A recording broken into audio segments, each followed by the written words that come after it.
Hello there, and welcome to my live English conversation practice session.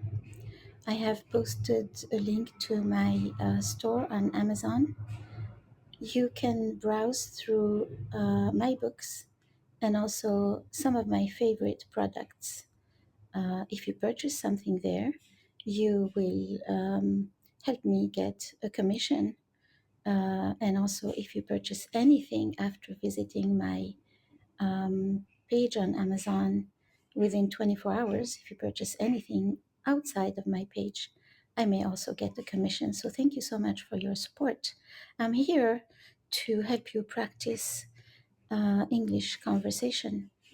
I will engage you in conversation at your level. So, welcome to my live. I often get this question: how do you improve your English? Or how do you improve your Arabic? Or how do you improve your Spanish? How do you improve your language, your second language, or the language you are learning?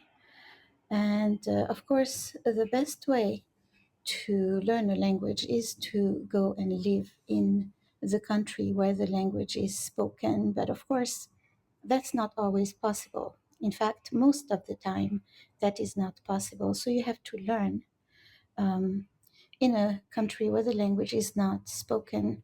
So you need to create an environment that mimics the environment in the country where the language is spoken. That is, you should try to listen to the language as much as possible and make things around you work in that language. For example, you should listen to the news every day in that language. And the question I get when I say this is if I'm a beginner, why should I listen to the news? I don't understand anything. You'd be surprised how much you will understand because you already know the news in your language. So when you watch the news, especially if you're watching the news and not just listening, you will be able to understand a lot more than you think. Um, the other thing is you should, for example, make your phone function in the language you're learning. So if you speak Arabic and you're learning English, make sure your phone is in English now, that you have to read all the prompts and all the functions in English and not in Arabic. That will force you to learn all the vocabulary around using a phone. And that's vocabulary that's very useful in everyday life. Also, it's important to watch entertaining things in the language you're learning. So, if you like fishing, for example, you should watch fishing documentaries or lives where people are actually fishing and speaking the language you're learning. As you know, kids learn by playing, and I think adults do too. If you enjoy the activity you are doing while experiencing the language, you will learn much better.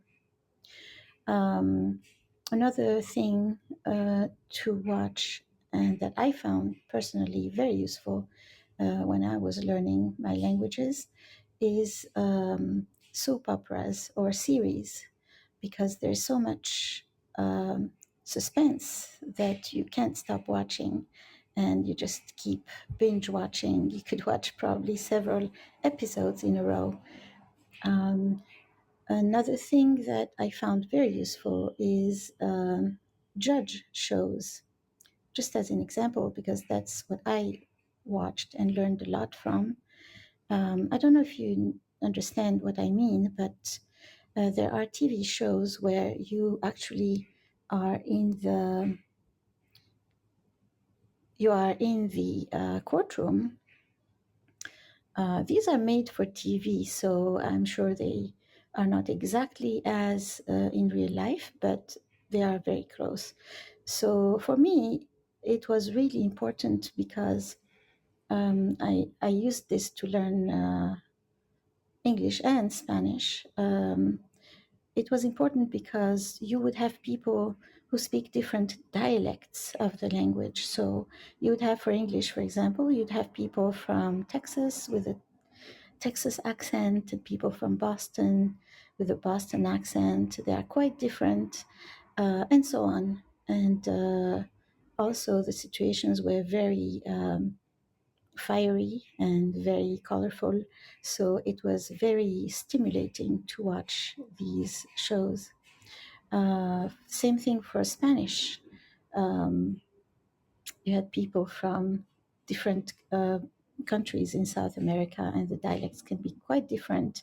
The intonation is different sometimes, the vocabulary they use is different. So it was very enriching.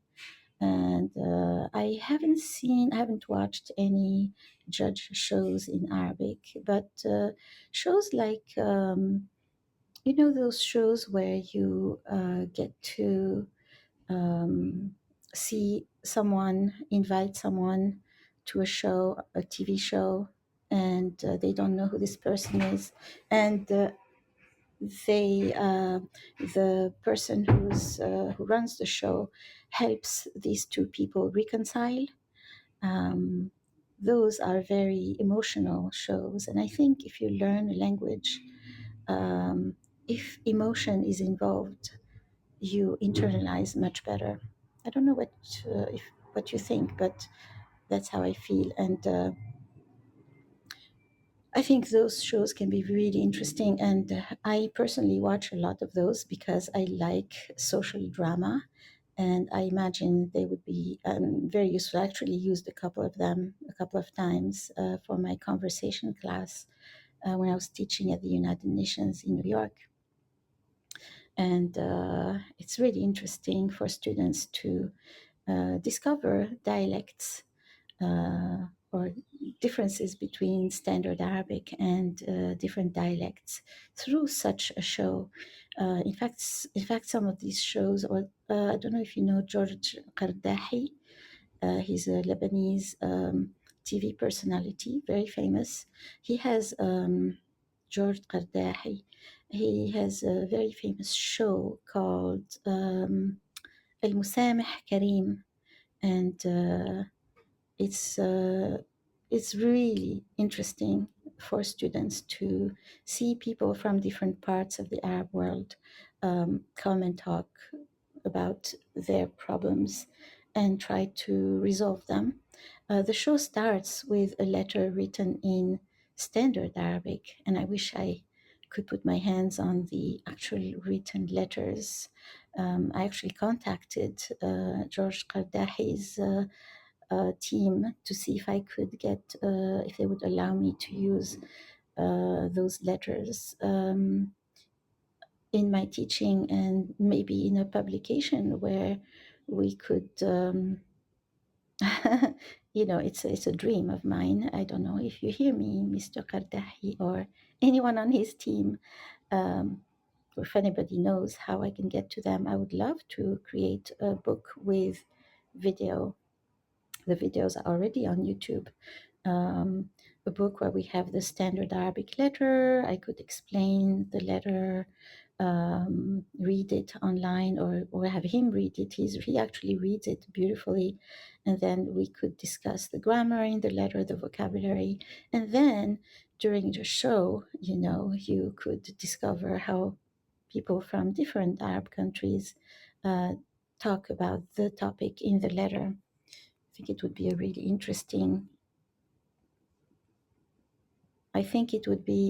interesting project.